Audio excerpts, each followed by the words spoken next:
Hello guys, आज हम इस जेंगो के मॉड्यूल में देखेंगे कि एचटीटीपी रिक्वेस्ट मेथड्स कौन-कौन से होते हैं। देखिए, इसको समझना इसलिए ज़रूरी है, मैं आपको क्लियर कर देता हूं क्योंकि अभी हम फॉर्म पे काम करने वाले हैं। हमें फॉर्म का डेटा उठाना है, कुछ प्रोग्राम्स को बनाना है। यहाँ पे हम प्रोग्राम्स बना के देखेंगे।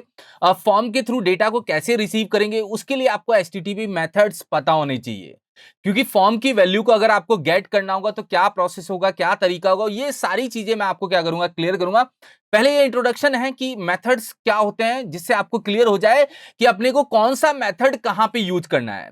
तो जो मैं मेथड अभी क्लियर करने वाला हूं, मैं दो ही मेथड अभी क्लियर करूंगा, गेट और पोस्ट। वैसे बहुत सारे मेथड्स होते हैं एचटीटीपी रिक्वेस्ट से रिलेटेड, मैं आपको क्लियर कर देता हूं। जैसे get, post, patch, put, delete, ऐसे और भी मेथड्स होते हैं। और जो ज्यादा यूज होते हैं मेथड्स, हम गेट का यूज करते हैं या पोस्ट का यूज करते हैं। उन दोनों मेथड से आप पूरे लॉजिक्स को क्या कर सकते हैं, इंप्लीमेंट कर सकते हैं। तो अभी के पार्ट में मैं आपको बताऊंगा कि आप गेट और पोस्ट में कैसे डिफरेंस समझेंगे और गेट और पोस्ट होते क्या हैं। तो चलिए हम स्टार्ट करते हैं। देखिए देखिए, ये दो चीजें ही हैं हम पढ़ने वाले हैं। मैं आपको क्लियर करता हूं, गेट पढ़ने वाले हैं और पोस्ट मेथड्स को हम क्लियर करने वाले हैं। अब हम गेट मेथड से क्या करते हैं, स्टार्ट करते हैं। देखिए देखिए, सबसे पहले मैं आपको गेट मेथड बता देता हूं। गेट मेथड करता क्या, पहले मेरे वर्ड को आप समझिएगा। गेट मेथड क्या करता है, जैसे ही आप फॉर्म के डेटा को सबमिट करते हैं, जैसे ही फॉर्म आपने फिल किया, फॉर्म के डेटा को आपने फिल करके क्या किया, सबमिट बटन पे क्लिक किया, तो वो सारी इंफॉर्मेशन को यूआरएल में अपेंड करा देता है।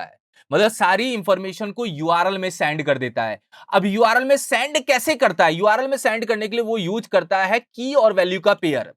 एक तरफ नाम रखता है और एक तरफ वैल्यू को सेट करता है, फिर नाम फिर वैल्यू, फिर नाम फिर वैल्यू। इस तरह से डेटा को यूआरएल पे क्या करता है, भेजता है। देखिए यहां पे लिखा हुआ अभी है कि अपेंड करता है डेटा पेज रिक्वेस्ट में, मतलब पेज की रिक्वेस्ट में अपेंड कर देता है डेटा। और देखिए यहां पे सेकंड लाइन आपको पूरा बताएगी ये डेटा किस तरह से यूआरएल में गया होगा। तो ये देखिए, जैसे wsqtech.com है /index.php, अगर नेम चाहिए, जैसे नेम और नेम टू करके मैंने क्या किया है, दो नाम लिया है यहाँ पे, name one name two. Name one में वैल्यू वन है, नेम टू में वैल्यू टू है। तो क्लियर लॉजिक है। यहां पे क्या होगा, यूजर अगर फॉर्म को फिल करता है, जैसे यहां पे यूजर आया, आप इसको अगर समझते हैं, यहां पे देखते हैं, तो यूजर आता है, फॉर्म को फिल करता है, फॉर्म को फिल करते ही डेटा कहां पे चला जाता है, यूआरएल में चला जाता है। जो भी फॉर्म के फील्ड्स के नाम है और उसके साथ में जो भी आपने वैल्यू लिखी है, वो साथ में पूरा का पूरा यूआरएल में जाता है। एक चीज मैं आपको क्लियर करता हूं, जो हम फॉर्म बनाएंगे, फॉर्म भी मैं चलिए क्या करूंगा, मैं बना के दिखा दूंगा आगे के पार्ट में। मैं गेट मेथड को जब मैं क्लियर करूंगा, जब मैं प्रैक्टिकली इंप्लीमेंट कराऊंगा, वहां पे मैं फॉर्म बना के दिखाऊंगा, आपको बताऊंगा नेम कैसे लेना, वो सारी चीजें मैं आपको बताऊंगा। तो ये चीज ध्यान रखिए कि जब यूजर फॉर्म को सबमिट करता है तो यूजर क्या करता है, फॉर्म के अंदर वैल्यू लिखता है। तो होता क्या है कि फॉर्म के इनपुट में हम नाम देते हैं, जैसे इनपुट टाइप टेक्स्ट बनाया हमने, एक नाम दे दिया यूजर नेम, एक नाम दे दिया मैंने पासवर्ड। तो जो आपने नाम दिया है और जो आप वैल्यू इसके अंदर लिखते हैं, दोनों क्या होती है, यूआरएल में चली जाती है। मगर एक चीज ध्यान रखिए कि जब भी पहली वैल्यू यूआरएल में जाती है, मैं आपको क्लियर करता हूं, जब भी पहला डेटा यूआरएल में जाता है, वो क्वेश्चन मार्क का यूज करते हुए जाता है। मैं आपको क्लियर करता हूं, देखिए यहां पे लिखा है क्वेश्चन मार्क के बाद आपका डेटा क्या होगा, जाएगा। जैसे आपका यूआरएल है wsqtech.com/index.php, या आप कोई भी कहें index.html, या कुछ भी आप एक नाम ले सकते हैं। ये एक मैंने यूआरएल लिया है बस आपको समझाने के लिए कि ये एक यूआरएल है, यूआरएल पे डेटा कैसे गया होगा। तो name equal to value one, name two equal to value two. तो यहां पे मैं आपको बस समझा रहा हूं कि ये एक वेबसाइट है जो यूआरएल पे डेटा कैसे भेज रही है, वो आपको बता रही है। देखिए अब यहां पे देखिए, इसके अंदर एक प्रॉब्लम है, मैं आपको क्लियर कर देता हूं। यहां पे डेटा रिस्ट्रिक्टेड रहता है कि आप ज्यादा लेंथ का डेटा नहीं भेज सकते। आप 1024 कैरेक्टर तक, 1024 कैरेक्टर तक का डेटा आप यूआरएल पे भेज सकते हो। मान लीजिए आपके पास फॉर्म के अंदर चार इनपुट है, नेम, ईमेल, डिस्क्रिप्शन, और डिस्क्रिप्शन में आपने 5000 लाइन का कंटेंट लिख दिया और आप वो भी चाहते हैं यूआरएल पे, तो वो उतना बड़ा डेटा नहीं हैंडल करेगा। डेटा वो यूआरएल पे भेज सकते हो आप, कोई प्रॉब्लम नहीं है। आप यूजर नेम, पासवर्ड, ये सारी चीजें भेज सकते हो, मैं बोल रहा हूं भेज सकते हो। मगर यूआरएल पे डेटा, एक चीज और ध्यान रखिएगा कि जब भी आप यूआरएल पे डेटा भेजते हैं, वो सिक्योर नहीं होता, क्योंकि यूआरएल का डेटा यूआरएल पे रह जाता है। आप वहां से हट गए तो दूसरा यूजर भी आके देख सकता है कि यूआरएल पे क्या डेटा पड़ा हुआ है। तो डेटा तो आप भेज सकते हो, मैं मेथड भी क्लियर कराऊंगा कि गेट का क्यों यूज करेंगे। एक्चुअली जब हम सर्चिंग का यूज करते हैं, ज्यादातर हम गेट मेथड का वहां पे यूज कर लेते हैं। मगर मैं आपको ये क्लियर कराता हूं कि यहां पे डेटा की लिमिट लगी हुई है कि 1024 कैरेक्टर आप लिमिट है कि इतने से ज्यादा डेटा आप नहीं भेज पाएंगे। देखिए अब यहां पे लिखा है कि आप कभी भी गेट मेथड का यूज पासवर्ड और कोई सेंसिटिव इंफॉर्मेशन के लिए यूज नहीं करेंगे। जैसे मान लो कहीं पे आपने फॉर्म बनाया और वहां पे आप पेमेंट का लॉजिक लगा रहे हैं, पेमेंट गेटवे का यूज कर रहे हैं, तो वहां पे गेट मेथड का यूज नहीं करना, वहां पे आप क्या यूज करेंगे, पोस्ट मेथड का यूज करेंगे। पोस्ट में बताऊंगा अभी आगे क्या होता है।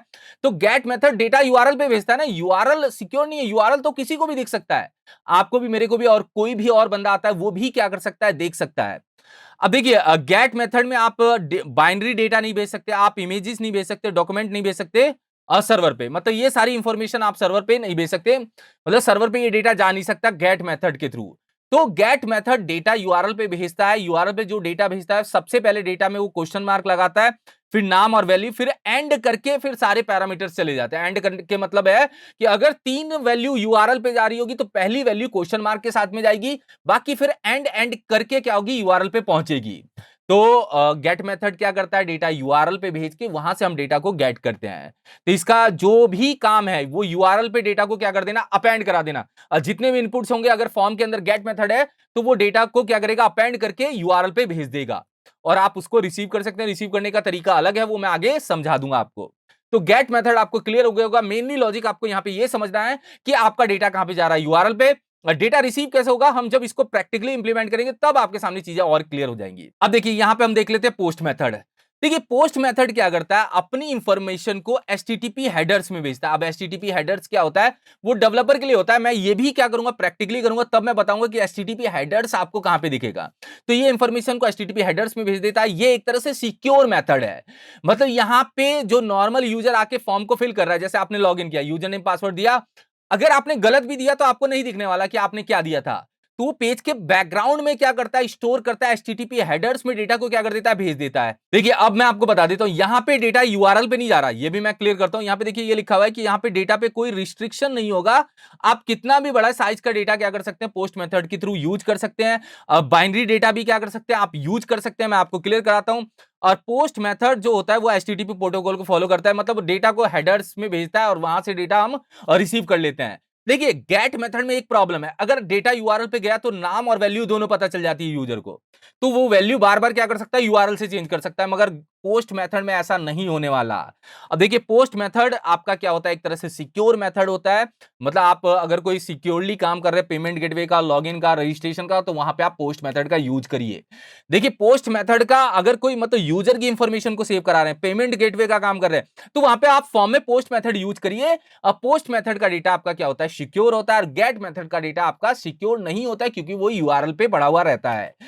पोस्ट मेथड का डेटा एचटीटीपी रिक्वेस्ट में चला जाता है, वहां से हम डेटा को क्या कर लेते हैं, यूज कर लेते हैं। तो मैं आपको यही क्लियर करना चाह रहा था कि गेट में डेटा की भी लिमिट है, पोस्ट में डेटा की लिमिट नहीं है। गेट इमेज टाइप के डेटा को नहीं भेज पाएगा, पोस्ट इमेज टाइप के डेटा को क्या करेगा, हैंडल कर लेगा। गेट बाइनरी डेटा को भी नहीं हैंडल कर पाएगा, पोस्ट आपके बाइनरी डेटा को भी हैंडल कर सकता है। और यहां पे आप कितना भी बड़ा डेटा यहां पे क्या कर सकते हैं, भेज सकते हैं एचटीटीपी हेडर्स के अंदर। और वहां से डेटा रिसीव कैसे होगा वो मैं आगे के पार्ट्स में क्या कर दूंगा, क्लियर कर दूंगा। तो बस ये ध्यान रखिएगा कि पोस्ट कहां पे यूज करना है, गेट कहां पे यूज करना है। मैं दोनों मेथड आप लोगों को यूज करके प्रैक्टिकली करके दिखा दूंगा, जिससे आपके सामने चीजें क्लियर रहेंगी। देखिए पुट और पैच भी होता है।